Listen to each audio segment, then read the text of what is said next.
Yes, good morning. So thanks for this opportunity to speak on this important topic. And I can see a lot of leaders in the hall, though less, but there are some. So the topic which I am going to talk about is leadership and management skills for surgeon and something about surgical team working. So why it is important to talk about leadership in surgery? So when you talk about an average surgeon or a surgeon who's just started his practice or who's just passed out, their story is mostly about learning from their failures. It's about their past failures, their ongoing failures, and there are always expectant failures. And the success for them is just a bonus, an occasional award, or a distant dream.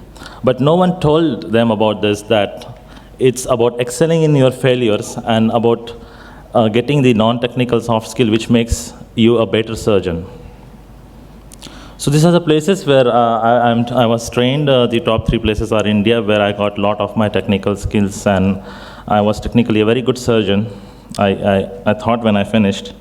And then I moved abroad and worked at 3 different places in 3 different continents. And then I realized there was something which was lacking in the training, which technically I was able to do things, but non-technical teaching was missing. I'm not trying to idealize any place here, but this is what I understood. So in Leicester, actually, I did a course on leadership and management, and that's when I realized the importance of it. So when you decide to become a surgeon, you have no choice. You have to become a leader if you want to become a surgeon. You can't say that I don't want to do leadership. It's not my thing. When you decide to become a surgeon, you are a leader. The only choice you got, you can either become a good leader or a bad leader, but you have to become a leader. So when you come to an organization, institute, or a hospital where you work in, only 3 things happen naturally here. One is friction, confusion, and underperformance. These things happen naturally. Everything else needs leadership. So you can give yourself a moment. We'll do a small exercise. You can think about the best leader you have ever worked with. So when you think about this person, do you really think that the person who, he shouted at me in the theater, the way he yelled at me, or he's thrown the instrument, I liked it a lot? Certainly not the way it is. So we must have seen a lot of surgeons, so like Hulk surgeon, they get angry, they start throwing things. I confess I do it sometimes. I don't tear my gowns though, but we always want a person who is compassionate, who takes time, who is patient, who will take time to teach and put skills in you.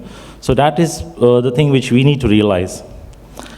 So leadership is often over-glorified and often over-glamorized since ages. Surgeon is a captain of a lone captain of a ship is a old gone notion, and the heroic leader notion is outdated and is very, very inappropriate for modern health service.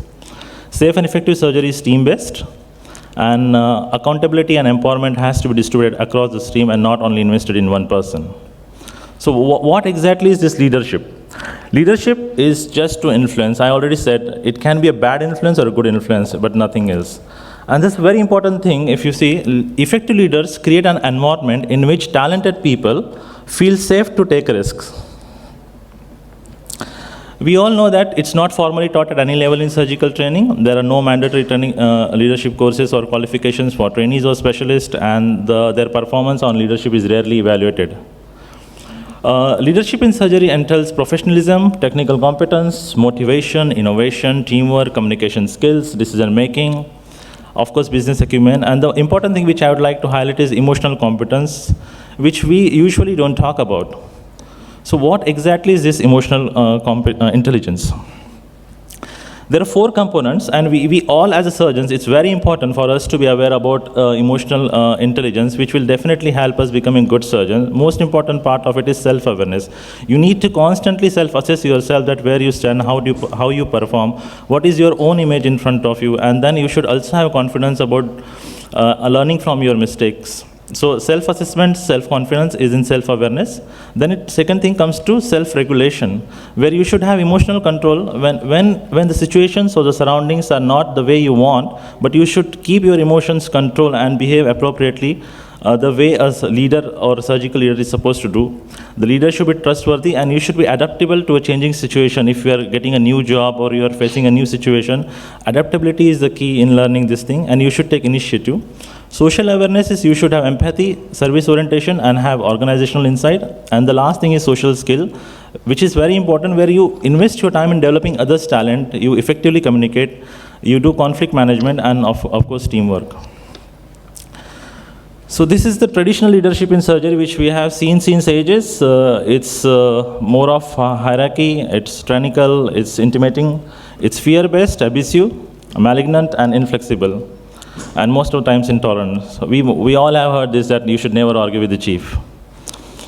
Now, what is poor leadership? It is said that true surgical leadership cannot be gained solely in the operating room, but surely it can be lost in the operating room. These leaders have disruptive behavior, which is inappropriate conduct that interferes with and has a potential to interfere with the quality of healthcare delivery. There are common attributes of disruptive leaders are they are dominant, arrogant, aggressive, egocentric, impersonal. So when I'm talking about this attributes of a disruptive leader, we all must be thinking about somebody else, that okay, this man was like this person was like this. But I would like to say that we should always think whether we did some of this. It is leadership always starts with self-leadership. They inhibit the learning of and development of other team members. And they neglect to share important information. They promote rivalries and factions within the team, inhibit constructive feedback, and the way they treat non-clinical staff by a non-compassionate way. And there are some passive disruptors.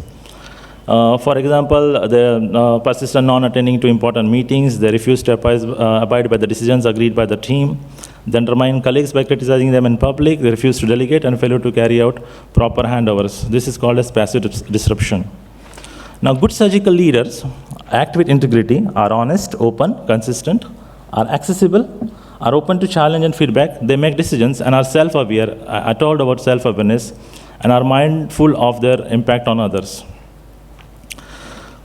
They play fair, they can't play favorites, they are consistent, they are predictable, it helps people what to expect from them, they avoid abuse of authority.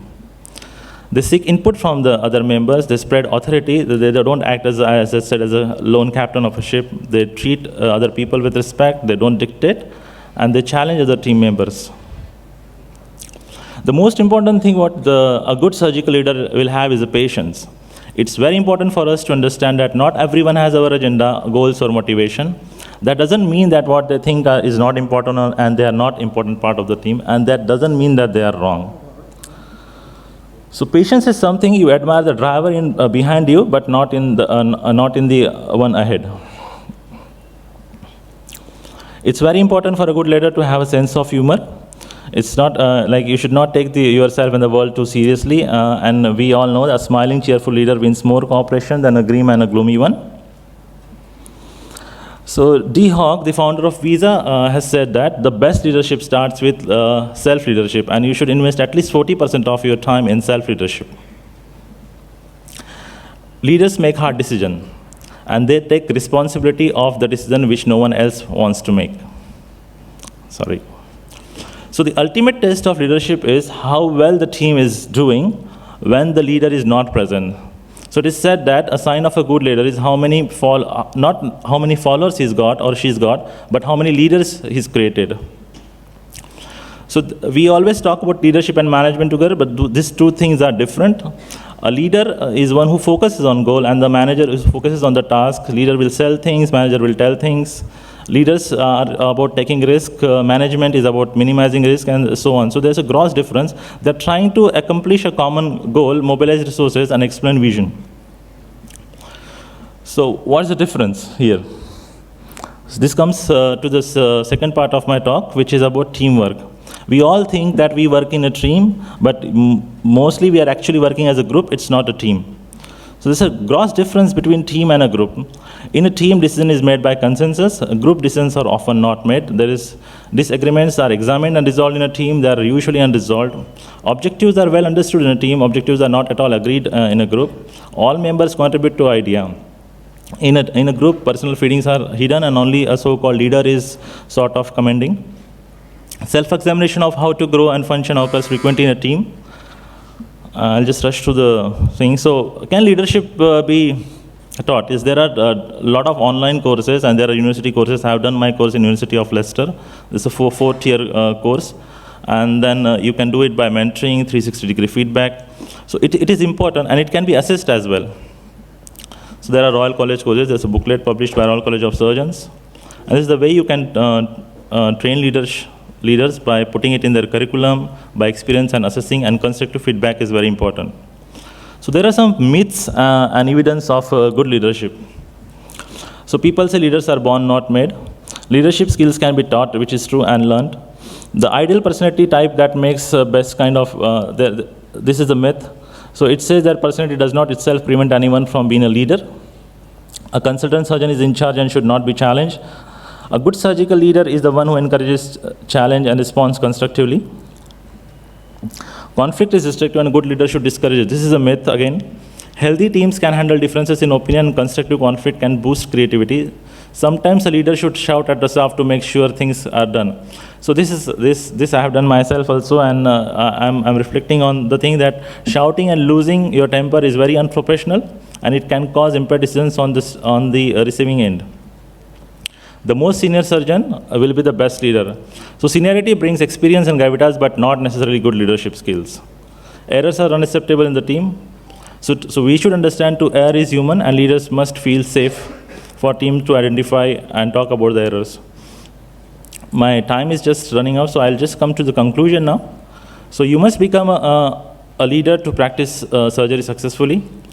Mid-career requires more complex and sophisticated leadership skills. Make leadership development as a part of your daily routine. Learn from those around you. Seek out opportunities for skill and development. Practice at every opportunity. So this brings me to the same question again. When you think about the best leader you ever worked with and somebody is asking you, someone might take your name. Thank you very much.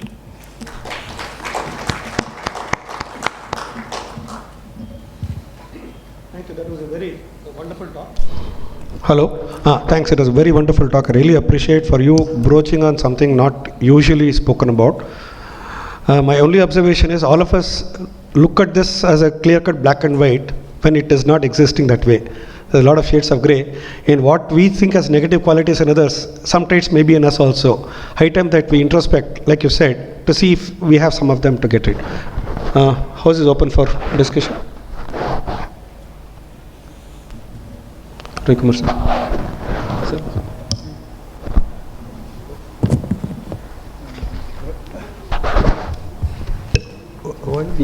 I'm sorry. Why did you choose this topic? Did you work under the leadership which was quite traumatic? That's a very good question. Because basically, the leader's job is extremely difficult. Like today morning, if you see Hindustan Times, Kohli, he's said to be extremely difficult to be a leader, coach, trainer, disciplinarian, and also the selector. So it comprises several facts and that. And then the things that you have enumerated, I was just wondering, I was a leader for several years in the Department of Pediatric Surgery, etc., whether I went through these processes, how my children. So this just wanted to know, why did you choose this topic?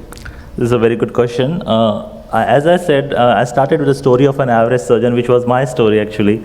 We all as a surgeon have to become a leader. We can be a good leader or bad leader.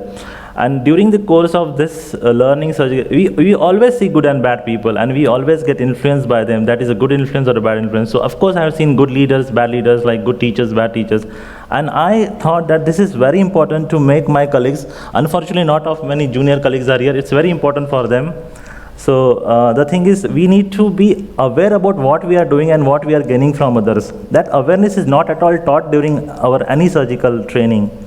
And its focus is more on technical aspect of surgery in our teaching, and not at all on non-technical skill, and not at all on the behavior of surgeons and with the colleagues.